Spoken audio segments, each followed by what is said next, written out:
Jadi itulah kita, bangunan realita kekinian kita itu sesungguhnya sebagiannya adalah memang terbangun atas realita yang sangat lama, tapi juga realita yang sangat dekat. Termasuk ketika kemudian dari situ muncullah pembukaan Undang-Undang Dasar. Orang bertanya ya, kira-kira siapa yang mengusulkan alinea pertama di pembukaan Undang-Undang Dasar itu?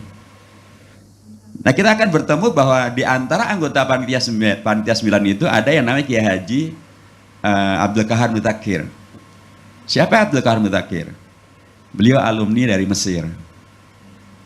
Ketika tahun 30-an beliau kuliah di Mesir.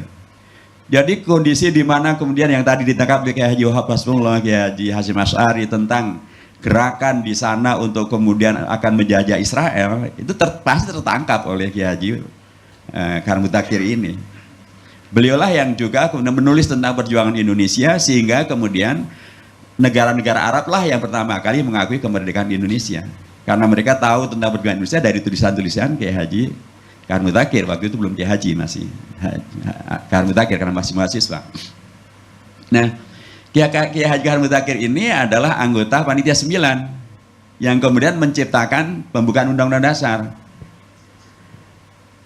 Termasuk Pancasila, ada Pancasila yang ada dalam pembukaan Undang-Undang Dasar itu kan sangat berbeda dengan Pancasila dipidatokan Bung Karno tanggal 1 Juni.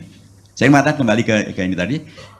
Beliau yang menghayati masalah ini, inilah agaknya yang mengusulkan tentang prinsip tentang menolak segala bentuk penjajahan itu dan mendukung segala bentuk upaya kemerdekaan. Nah, ini yang kemudian berlanjut sampai sekarang ini sesungguhnya. Dan itu dimulai salah satu di antara, kalau tadi berkaitan dengan masalah pemimpin yang kuat, memang tampillah Bung Karno. Bung Karno ini dalam konteks ini dahsyat.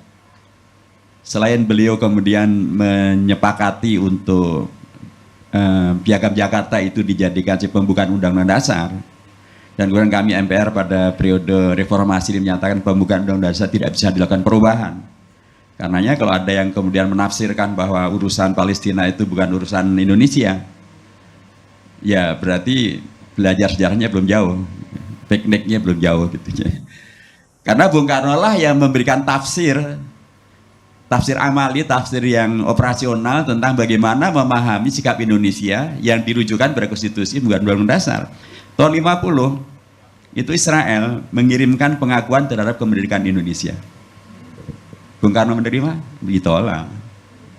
Bung Karno menolak pengakuan Israel terhadap kemerdekaan Indonesia. Mengapa? Karena kalau Indonesia menerima pengakuan Israel, maka resiprokalnya, timbal baliknya Indonesia harus mengakui kemerdekaan Israel. Bung Karno tidak mau. Tahun 55, Bung Karno menyelenggarakan Konferensi Asia Afrika. Itu Israel kan adanya di Asia, di benua Asia. Harusnya terundang. Dan Israel minta diundang. Bung Karno mengabulkan? Tidak. Bung Karno tidak mengabulkan mengundang Israel, yang diundang adalah justru Mufti Yerusalem, Mufti Al-Quds, As-Sayyid Al-Amin Al-Husaini, padahal negara Palestina belum ada. Tapi itu yang justru diundang, itu tahun 55. Tahun 58, dalam rangka World Cup di Swedia, Indonesia sebenarnya akan masuk ke babak final. Nah, ini harus menyelesaikan babak penyisihan untuk utusan dari Asia. Indonesia mewakili Asia Timur harus melawan wakil Asia Barat Israel. Bung Karno lebih memilih tidak mengirimkan PSSI bertanding dengan Israel, sebab kalau bertanding sama saja mengakui Israel. Pada waktu itu, tanah Palestina yang dijajah oleh Israel itu belum sampai 50%-nya. Itu pun Bung Karno tidak mau. Tahun 62, Indonesia menjadi tuan rumah penyelenggaraan Asian Games. Mestinya Israel diundang, tapi Bung Karno tidak mengundang. Lebih rel, dan kemudian diembargo, lebih memilih diembargo ketimbang mengundang Israel. Dan waktu itu Bung Karno mengatakan bahwa selama kemerdekaan tidak diberikan pada bangsa Palestina, maka selama itu Israel adalah penjajah, dan selama itu Indonesia tidak membuka hubungan dengan Israel. Tuh, Bung Karno. Tahun 64. Tahun 64 itu diselenggarakan Olimpiade di Jepang. Israel datang. Indonesia boykot. tidak mau mengirimkan atletnya karena Israel penjajah. Jadi saya ingin mengatakan bahwa suatu ketika saya ada dalam satu forum dan ditanya oleh dengan para tokoh-tokoh gitu ya, Pak Hidayat, kenapa sih kita nggak buka hubungan aja dengan Israel? Itu negara-negara udah pada bikin. Saya bilang, Bapak yang saya hormati, kita kan di Indonesia, presiden kita kan Bung Karno, bukan yang ada di Arab sana. Dan Bung Karno lah yang mengajarkan kepada kita konsisten dengan konstitusi. Nah, sehingga dan apalagi kita di MPR sudah kita patenkan bahwa yang namanya pembukaan Undang-Undang Dasar itu tidak bisa dilakukan perubahan. Sekalipun ini tidak sama dengan Al-Quran, tapi ya begitulah secara konstitusi.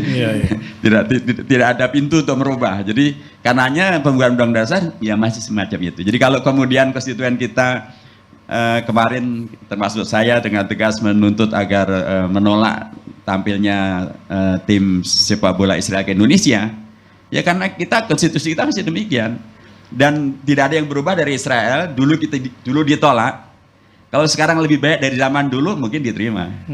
Tapi MK nggak bisa juga merubah pembukaan. Nggak bisa, MK dibubarkan, MPR masih bisa, tapi MK merubah undang-undang tidak bisa. MK itu hanya berubah undang-undang, Pak. Tapi kalau undang-undang besar nggak bisa diubah. Jadi dulu Israel ditolak oleh Indonesia, yang dijajah itu baru 50% di tanah Palestina. Sekarang sudah 95% tanah Palestina dijajah Israel. 95%. Masa dulu 50% ditolak, sekarang 95% telah diterima? Dulu kejahatannya belum sengeri sekarang ini. Tahun 64 itu belum ada Israel membakar Masjid Al-Aqsa. Tahun 69 mereka membakar Masjid Al-Aqsa. Nah, atas dasar itulah berdiri OKI. Jadi Israel yang waktu itu belum sejahat sekarang saja ditolak. Apalagi sekarang Masjid Al-Aqsa sudah mereka kerjain, masyarakat sekarang Masjid Al-Aqsa juga sudah mereka kerjain demikian luar biasa. Gaza untuk sekian kalinya, rumah sakit sudah 12 yang diserang oleh Gaza, oleh Israel, 20 masjid sudah dihancurkan. Masa ini malah diterima? Jadi kalau kemudian warga Indonesia itu kemudian menyampaikan penyikapannya berpihak kepada Gaza, kepada Palestina, selain daripada takdir sejarah, juga memang Israel tidak layak untuk disikapi secara lebih baik lagi. Permasalahannya adalah bahwa kita, seperti yang tadi disampaikan oleh Gus Jazil, dan saya setuju untuk banyak hal yang disampaikan, kita memang umat Islam punya masalah tersendiri, tapi bukan berarti kita tidak bisa melakukan yang mungkin kita lakukan. Karena hakikatnya kan Al-Quran alhamdulillah mengatakan la yukallifullahu nafsan illa wus'aha laha ma kasabat wa 'alaiha ma iktasabat. Al-Quran juga mengatakan wala ta'asu min rauhillah innahu la ya'asu min rauhil qaumil fasiqun. Al-Quran juga mengatakan wala tahiznu wala tahinu wala tahzanu wa antum la'alawna in kuntum iyamsaskum qarhun faqad masal qauma qarhum mithlu wa tilkal ayyamu dabiluha binas. Inilah sunnatul mudawalah yang sedang terjadi. Nah, mudah-mudahan, ini terakhir mungkin, suatu ketika saya masuk Gaza, tahun 2012. Saya waktu itu Ketua Badan Kerjasama Antarparlemen di DPR RI, dan kita menjadi Presiden Parlemen OKI, dan kita akan menyelenggarakan konferensi luar biasa di Damaskus tentang masalah Gaza. Gaza diisolasi oleh Israel sejak tahun 2006, jadi 6 tahun setelah diisolasi. Jadi kita dari Parlemen Indonesia, dari Komisi 1 ingin masuk ke Gaza untuk membuka isolasi ini. Tidak dapat izin. Mesir tidak mengizinkan. Saya sebagai Ketua BKSAP, saya sampaikan kepada Ketua MPR, Pak Marzuki Ali. Pak Ketua, kita punya program ke Syria, ke Damaskus, tentang Gaza. Ini sahabat-sahabat kita, Komisi 1 mau masuk Gaza tidak bisa. Saya usulkan bagaimana kalau kita sebelum ke Damaskus, masuk Gaza dulu. Supaya kita membawa isu paling akhir atau isu paling fresh tentang Gaza. Beliau setuju? Kalau Pak Ketua setuju, saya buat surat sekarang ke Ketua Parlemen Mesir supaya diizinkan.